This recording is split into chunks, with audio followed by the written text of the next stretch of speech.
A hora da verdade para a vacina da AstraZeneca.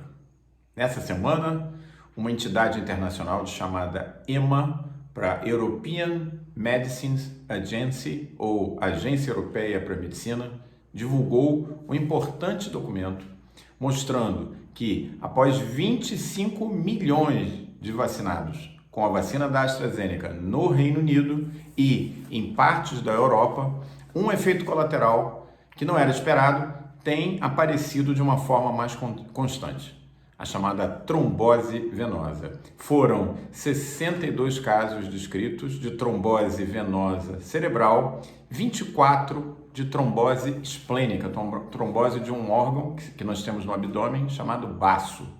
Desse total de pacientes, 80 e poucos pacientes, lembrem-se, em 25 milhões, 18 evoluíram a óbito. Está sendo investigado a relação direta com o fato deles terem sido vacinados. Ainda não é certo que existe uma relação direta, mas esses pacientes, além de desenvolverem os trombos, também têm baixa na contagem de plaquetas, com um quadro parecido com o que é observado em alguns pacientes que tomam heparina durante muito tempo e que fazem um quadro de baixa de plaqueta relacionado à heparina, chamada trombocitopenia secundária à heparina. O fato é que essas mortes podem estar relacionadas à vacina da AstraZeneca. Todas as vacinas existem nelas um pequeno risco de complicação, mas se nós colocarmos no universo maior, nós vamos ver que existem outras situações que nós temos no uso diário e que tem um risco muito maior. Essa imagem agora mostra que o risco real da vacina AstraZeneca causar problemas trombóticos é de 0,0004%, ou seja, 4 casos em cada 1 milhão de pessoas. Enquanto o uso da pílula anticoncepcional, a pílula usada há décadas, tem um risco muitíssimo mais alto, chega a 0,05% ou até em alguns locais 0,12%, o que dá 500 a 1.200 casos de mulheres por ano sofrendo trombose a cada 1 milhão de mulheres que usa. Lembrando que no caso da vacina são 4 a cada 1 milhão. Para os fumantes, então, a situação é mais dramática ainda.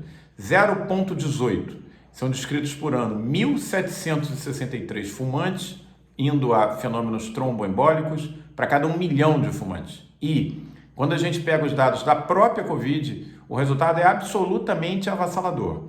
No caso da Covid, 16,5%, ou seja, 165 mil pacientes por milhão fazem fenômenos trombóticos. Lembrando que na vacina, 4 por milhão. Portanto, as conclusões são muito claras nesse caso. Se existe um risco, e esse risco parece, segundo as pesquisas, estar limitado apenas ao sexo feminino e a mulheres com menos de 60 anos, ou seja, não está ocorrendo em pacientes mais idosos e não está ocorrendo praticamente em pacientes do sexo masculino, se restringe a mulheres com menos de 60 anos.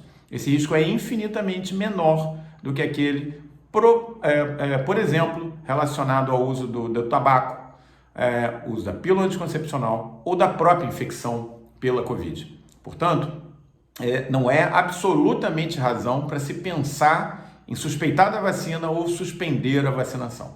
O que deve acontecer é que pessoas que estão dentro desse grupo, mulheres com menos de 60 anos, e essas complicações têm acontecido apenas 2 semanas depois da vacinação, têm que ficar atentas para algumas manifestações clínicas que podem denotar que elas estão sofrendo essa complicação. Por exemplo, petequias, manchas roxas próximas, talvez ao local da vacinação e que afetam a pele. Por exemplo, dor abdominal. Por exemplo, sintomas de falta de ar.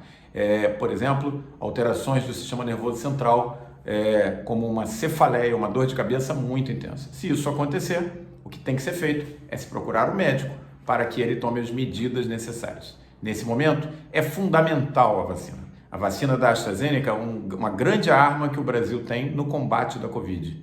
E esses poucos casos descritos, nem de longe, arranham a segurança e a necessidade de se vacinar contra a Covid. Se você gostou desse vídeo, não deixe de acompanhar a gente no YouTube do Pele Digital e no Instagram do Protetores da Pele.